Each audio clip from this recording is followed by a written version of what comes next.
Testing.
All right, y'all. What's up? Welcome to the live. I had to test out my volume. Make sure I'm loud enough. Welcome to the live, y'all. Welcome. And I do want to let y'all know that um I do not so look, when I'm talking about something, I do not speak about these things for entertainment purposes. Okay? This is not a entertainment type of channel. So if you're looking for entertainment, you can just go ahead on. Um, I just have to make that clear because, a lot of people are starting to really come out and say, this is boring. This is not entertaining. Well, I don't want to entertain you with the things that I'm saying. I just want to be very truthful and straightforward. Um, so with that being said, you know, this topic that I want to speak about today is um how people's opinions are definitely going to lead them to a path of destruction.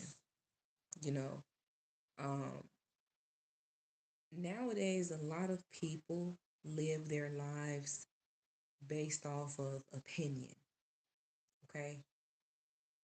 And all you have to do is tell them something. All you got to do is tell them what you think, right? And there's a video that I actually want to play for y'all as well. But all you got to do is just tell them what you think about something, and a person will act off of your opinion about. It's just like basically people don't even think for themselves anymore. They don't use their own brains. Okay, that is non-existent in this type of society that we live in. Like, people don't even want to use their brains anymore. They want to use your brain. Okay, and then they have their own opinions. They have their own opinions. Their opinions is when something happens in the news, they use social media to get out the way that they truly feel. Because they know that it might be hard for them to talk to somebody, that's going to be able to actually agree with the BS that they saying. So instead, they go to social media because they believe that, hey, this is where I get validation. This is where, a lot of sick people like myself, this is where they are. This is their home. Their home is social media. And that is where a lot, when you look into the comment section, you you can see people for who they truly are, because their opinions about whatever it is that's going on in the news. Sometimes sometimes people say some of the most sickest, illest things. They mock death. They mock death, and then they have other people to help them mock death. And so they think that it's okay. And then so they justify it. But people don't even realize that their opinions and the way that they think,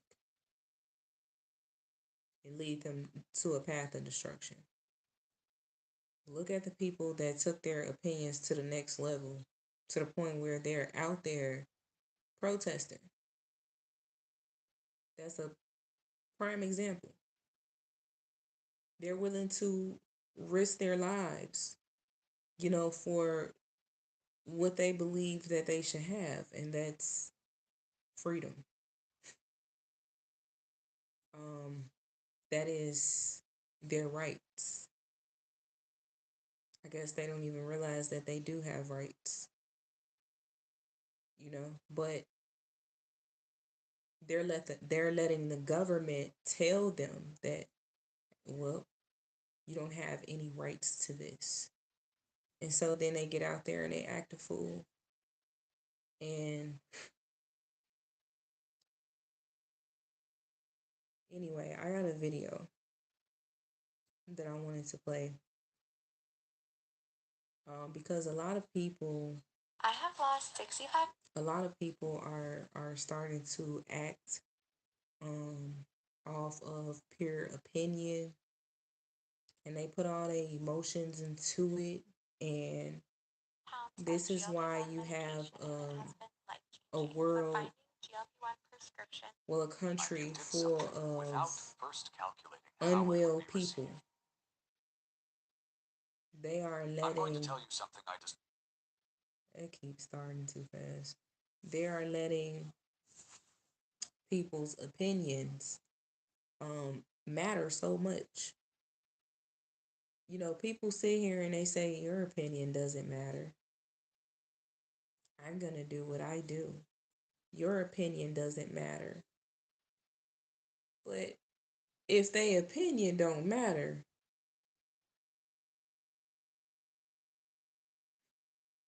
if their opinion don't matter so much, why do you go the extra mile to prove that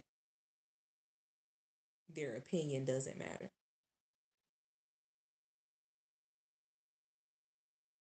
Seems like you paying their opinions too much attention. And then, like I said, then you got people with their own opinions. See, it used to be a point in time where, people would have their opinions about things. You would ask a person a question. Hey, what do you think about this US president? And then they'll just tell you, oh, yeah, well, I think they're blah, blah, blah, blah. Hey, what do you think about this television show? Well, I think that television show is blah, blah, blah, blah, blah. Basically, people just used to have their opinions, but now it got to a point where people put their opinions into the comment section.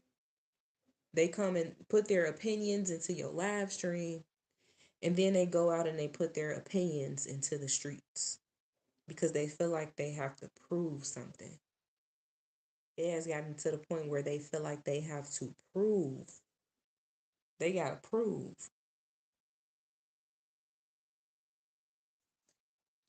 And, you know, with people doing that, um, showing and improving, showing and proving that they don't agree with something. Um, and then they put a lot of, like I said, emotion into it, a lot of anger into it as well, um, to the point where they just have to, they got to prove their point because they feel like you ain't hearing them good enough. So I'm gonna play this video. It's called I'm sorry, this is why the majority of opinions are worth nothing. And this is by Psychotic. Um, I'm going to tell you something I discovered recently that left me paralyzed. There are people who have spent decades living and have never made a single decision of their own. This is not an exaggeration. They wake up, get dressed, speak, work, love, hate, everything under an invisible programming they don't even know exists. They are puppets convinced they walk on their own. And the most terrifying part is not that these people exist. The terrifying part is that you are probably one of them, and you don't know it. Think about this. When was the last time you did something without first calculating how it would be received? When was the last time you spoke without mentally editing every word before letting it out? When did you make a decision based solely on what you wanted, without the ghost of others' opinions whispering in your ear?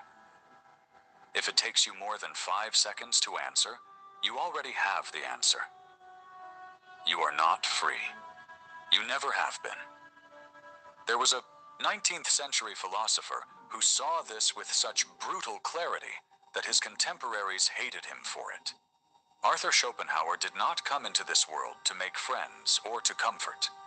He came to unmask the greatest farce of human existence, that we live enslaved to something that does not exist. The opinion of others is a ghost. It has no body, no form, no real power. And yet you have built your entire life around that ghost. You have sacrificed your desires, your ambitions, your authenticity, everything, on the altar of something as fleeting as smoke. Do you want to know what Schopenhauer thought about this? He expressed it without mincing words. Most people are prisoners of appearances. They live to be seen, to be judged, to be approved. And in that endless search for external validation, they lose the only thing they truly possess, their inner life. Here is the trap no one explained to you. From childhood, I you were know some taught of to seek y'all want to look at the approval. video. Your parents rewarded you when you behaved well and punished you when you failed to meet their expectations. Your teachers graded you, compared you, ranked you. Your friends included or excluded you, depending on how well you fit into their invisible codes. And little by little, without realizing it, you internalized a poisoned truth. Your value depends on the gaze of others. If they applaud you, you exist. If they ignore you, you disappear. That is the programming. And now, decades later, you are still operating under that same corrupt system, without questioning whether it was ever true. Schopenhauer divided human existence into 3 spheres. The first sphere is what one is. Your character, your intellect, your ability to think, your inner life, your consciousness. It is the only thing that truly belongs to you. The only thing no one can take away from you. The only thing that determines whether you are capable of experiencing genuine happiness or whether you will spend your life as an emotional beggar, asking for scraps of approval. The second sphere is what one has. Money, property, objects, everything material. It is important, yes, because we live in a physical world and need resources to survive. But here is the detail most people ignore. Possession does not give you lasting happiness. It gives you comfort, security, perhaps momentary pleasure. But deep happiness, the kind that does not depend on external circumstances, comes only from the first sphere. The third sphere is what one represents to others. Reputation, status, honor, fame, public opinion. And here comes the brutal part. This third sphere is the most valued by society and the least valuable for your real well-being. It is smoke. It is illusion. It is the most dangerous game you can play because it never ends and you never win. Are you a low-skilled worker looking to immigrate to Canada? Look no further. This video will discuss... People have inverted the hierarchy. They have placed the third sphere, others' opinions, at the center of their existence. They live for it, work for it, destroy themselves for it. And meanwhile, They completely neglect the first sphere, their inner world, the only place where life has real meaning. Schopenhauer said it without mercy. Whoever lives for the opinion of others is a slave to invisible Come on, masters who man. change their minds every 2 days, and who probably don't even think about you for more than 30 seconds a day. Do you realize how absurd this is?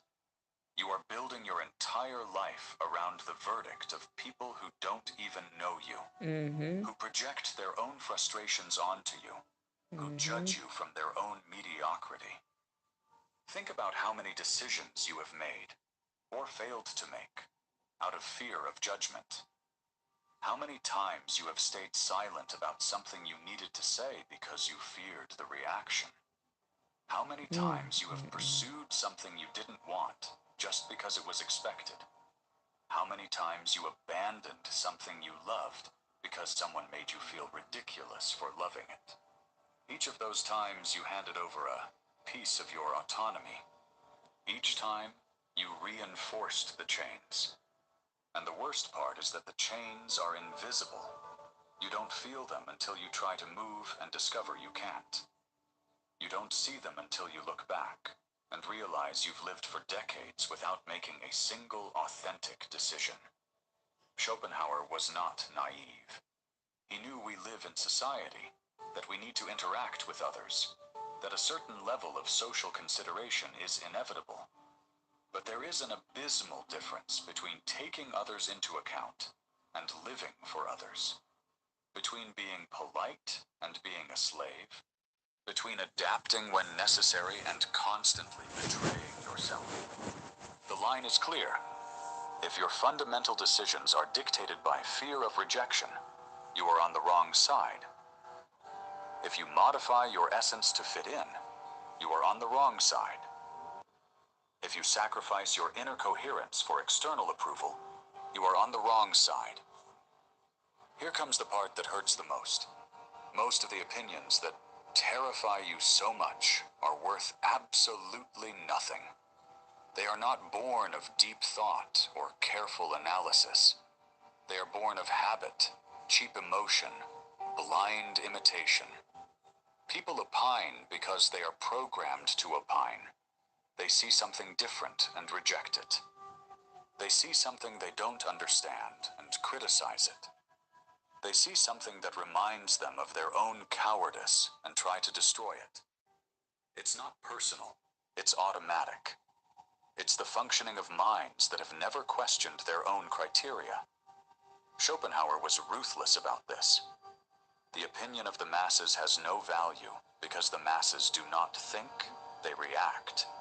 And you have placed your destiny in the hands of automatic reactions. You have turned your life into a popular referendum where the voters have no idea what they are voting on. Look around you. How many people do you know who are genuinely happy? I'm not talking about Instagram happiness, that mask we all wear to pretend everything is fine. I'm talking about real happiness, that inner peace that doesn't need to be displayed, that coherence between who you are and what you do. Very few, right? Do you know why? Because most people have bet everything on the third sphere. They have built impressive facades while their interior collapses. They have the respectable job, the appropriate partner, the right car, the house in the correct neighborhood. And they are empty. Profoundly empty. Because none of those things came from them. Everything was a response to external expectations. Okay, so we're gonna stop it right there. If you want to go and listen to the rest of the video, you can subscribe and follow to Psychotic, his channel. The title of that was "This is Why the Majority of Opinions Are Worth Nothing." We're gonna go to this next video that I actually just found. I didn't get a chance to check it out for myself, but I'm very interested in this video about society. Mass psychosis. Do you want to take a second to touch on something? What is it? Mass psychosis, how our society became mentally ill. Something that I think is really important. I'm a huge advocate for mental health on this page. You guys already know, especially. It says, in a sick society, the sane appear insane. That's crazy.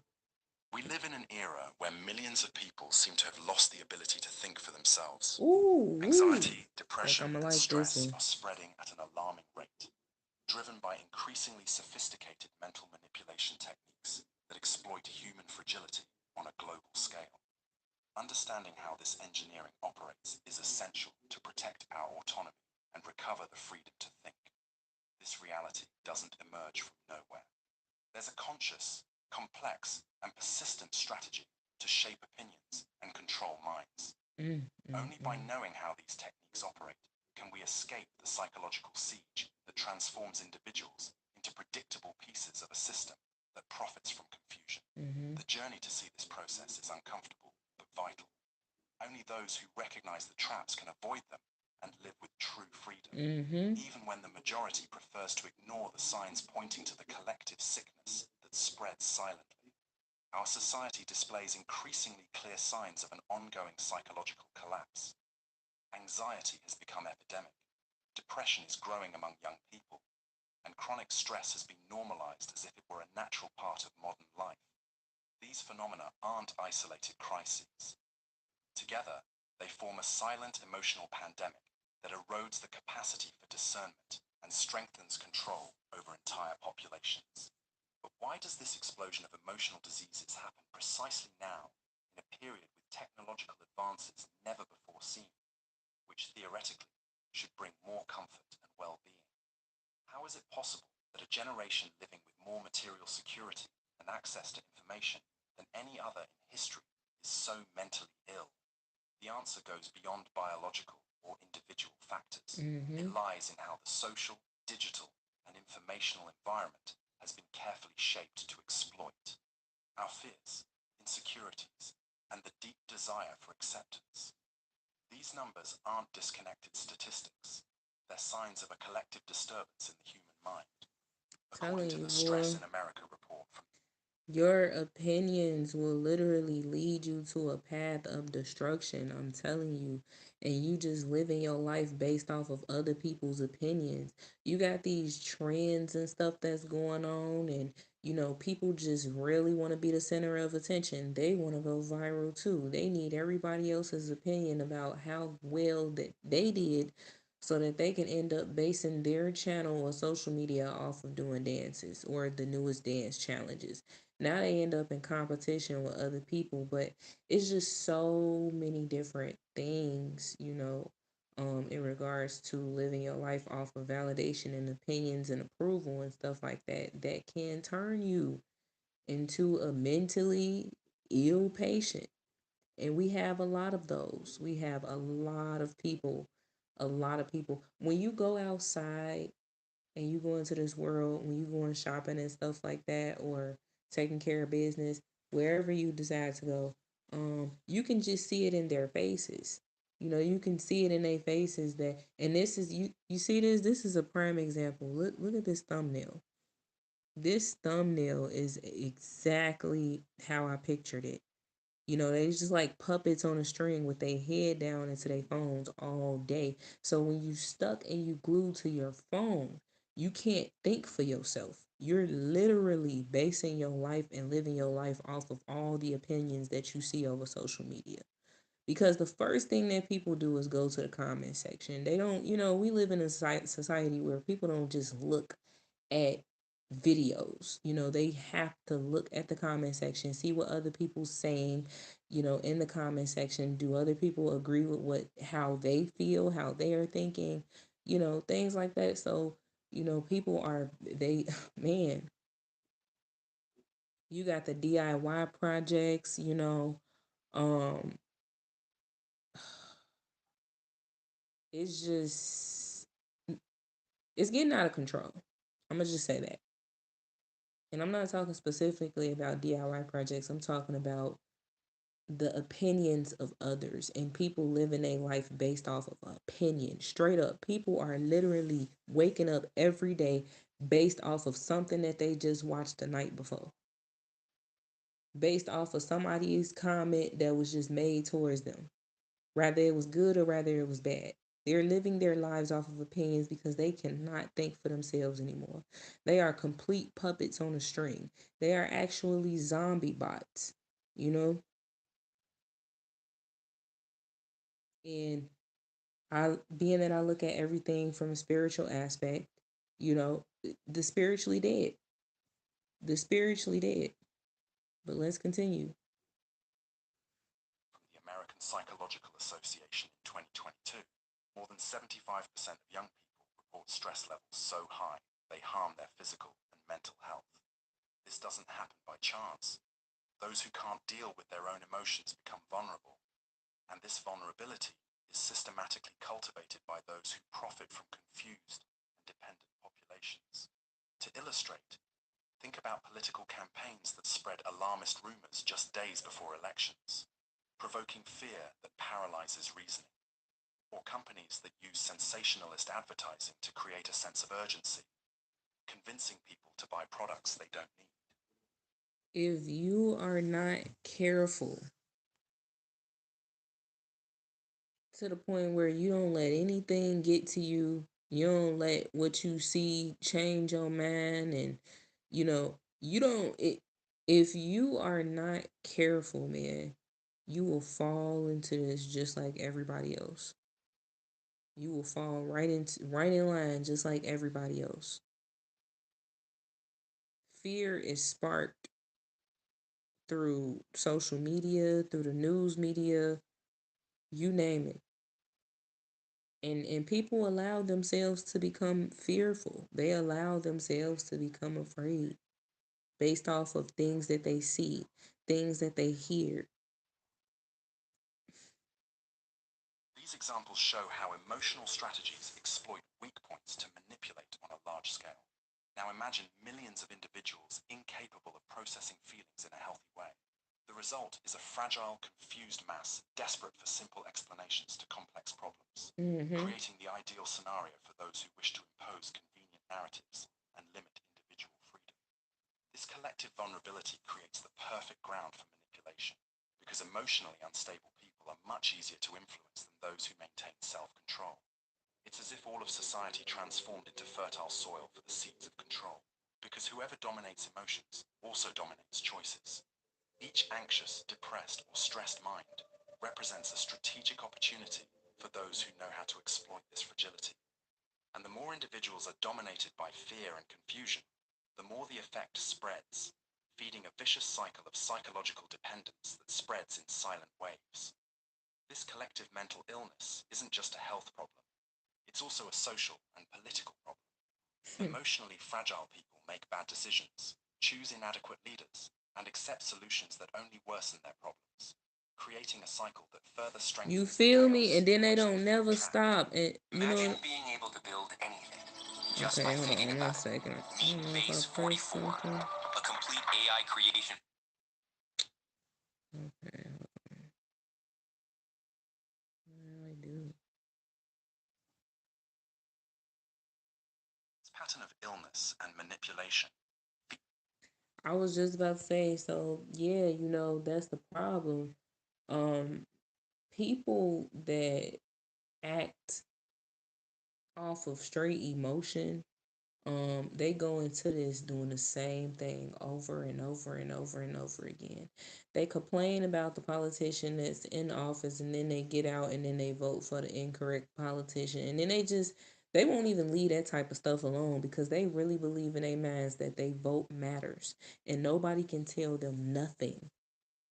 Nobody can tell them nothing. You can't tell them nothing. You can't tell them that, hey, really, your vote really don't matter. Because a lot of these politicians are actually selected, not elected. You can't tell them that. They don't want to hear that. They want to continue to keep doing the same thing over and over while complaining about it. It's the sensation of hopelessness and the conviction that there's no way out. which makes people even more susceptible to those who promise easy solutions. The dynamic is simple but powerful. The more chaotic society becomes, the more people beg for someone who promises to restore order, even if it costs their freedom and ability to think critically. But who are those offering these quick and comforting solutions? And why do their proposals almost always require that we hand over part of our autonomy in exchange for promises of stability? The great secret is that those in power discovered long ago that controlling confused people is much easier than dealing with lucid and confident individuals. That's why there's now a true industry of psychological manipulation, fed by studies on human behavior and technologies that allow personalizing each message to hit the mind with surgical precision. This industry manifests in advertising campaigns, political speeches, and viral content on social networks, all constructed to provoke intense emotions, reduce critical capacity, and guide the masses in the desired direction. Techniques that were once restricted to interrogations or brainwashing processes are now applied subtly to entire populations, disguised as entertainment, opinion, or neutral information. They seem harmless, but are extremely effective at undermining mental autonomy. It's a process that appropriates our fear of being left out, the desire to belong, and the need for quick answers in a complex world. The fabrication of collective delusions doesn't happen by chance. It's a carefully planned process, sustained by increasingly refined persuasion techniques based on scientific knowledge about how the human mind works. Those who manipulate know exactly which triggers to activate to provoke the desired reactions, and ensure that people believe their ideas are the fruit of their own reflection, even when they're just conditioned responses to carefully orchestrated stimuli. They study psychology, neuroscience, and behavior to perfect their techniques. Not by chance, there are research centers specialized in influencing masses.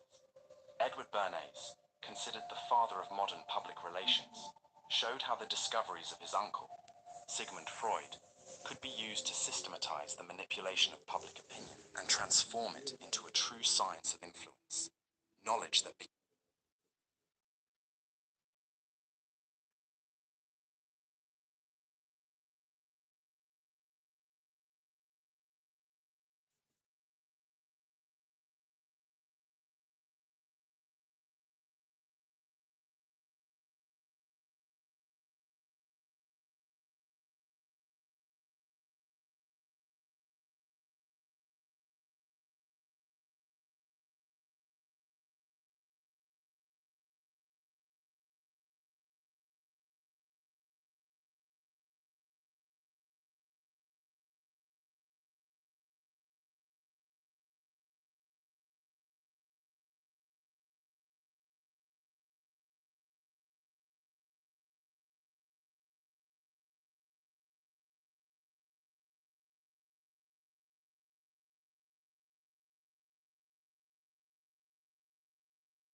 Slight interruption. Slight interruption. Okay. Let's finish. Became even more powerful in the digital age. Modern propaganda is no longer crude like the posters or slogans of old dictatorships. Today, it's subtle, sophisticated, and almost invisible. It doesn't require you to believe immediately, just that you stop questioning. Volume loss underneath your eyes. Do not get under eye filler. You need to try a calcium stick first. This volume stick that they're calling. The silent approach is much more effective because it builds acceptance without provoking conscious resistance. While old slogans shouted orders, contemporary propaganda whispers suggestions, infiltrated into every corner of our daily lives.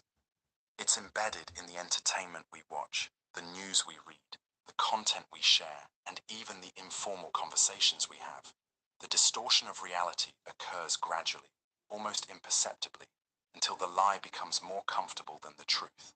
Thus, people don't realize their perception has been shaped. They believe their opinions are original when, in practice, they're the result of calculated influences. A good practical example is how series and films, in many cases, insert political or behavioral views into exciting narratives, naturalizing certain ideas. Another is the use of memes and jokes that go viral on social networks, transforming complex concepts into simplifications that shape public opinion with humor, apparently innocent but loaded with direction. This subtlety makes millions repeat viewpoints without ever questioning the origin or who benefits from their adoption. It's like wearing glasses with slightly colored lenses. After a while, you forget you're wearing them and start seeing the world only in that color. This metaphor precisely illustrates how collective perception can be shaped without conscious resistance. The final objective isn't just to sell a product or promote a politician, but to shape how people perceive reality, form beliefs, and make decisions. It's a project to control consciousnesses, not just superficial opinions. When this happens on a large scale, all of society can be led where the manipulators want, without people realizing it. And most alarming, they believe they're thinking freely when they're actually following a carefully written script, choosing between options they never defined, but that were presented as if they were their only alternatives. It's as if freedom were limited to choosing between predetermined paths, while true autonomy, that of questioning the paths themselves, was silently suffocated. But how did these techniques evolve to such sophistication? The internet revolutionized the game of mental manipulation. Before, those who wanted to influence the masses needed to invest fortunes in newspapers, radio, or television, media controlled by few and requiring privileged access. Today, anyone with a smartphone is connected to a global network where each click reveals more about their fears, desires, and insecurities than they themselves imagine. Social networks have become the most powerful tools of psychological control ever created. Their algorithms analyze each user movement with almost unimaginable detail, discovering what they want to see, hear, and believe, often before they themselves notice their emotional states. They know when you're happy, sad, anxious, or angry. They know what makes you click, share, get outraged, or fall in love. Then, they feed you content that reinforces your beliefs, isolating you in information bubbles tailor-made.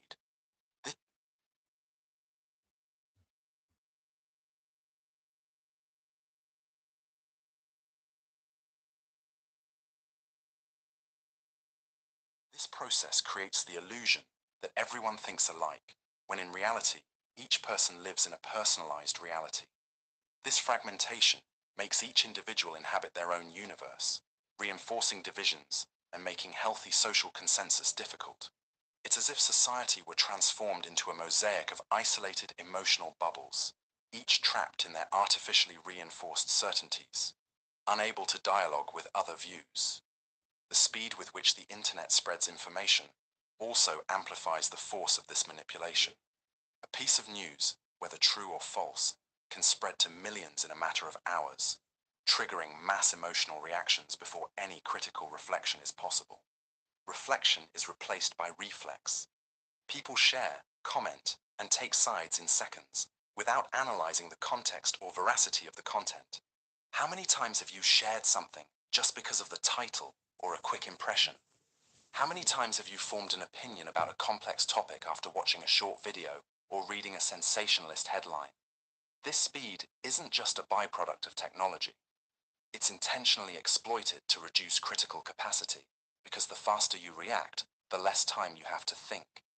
The objective of those who control these tools is simple: concentrate influence and reduce resistance to their narratives.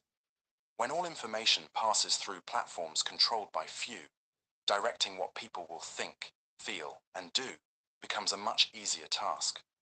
The diversity of perspectives is lost in a sea of opinions shaped by algorithms that reinforce whatever captures attention most, regardless of whether it's truth or lies.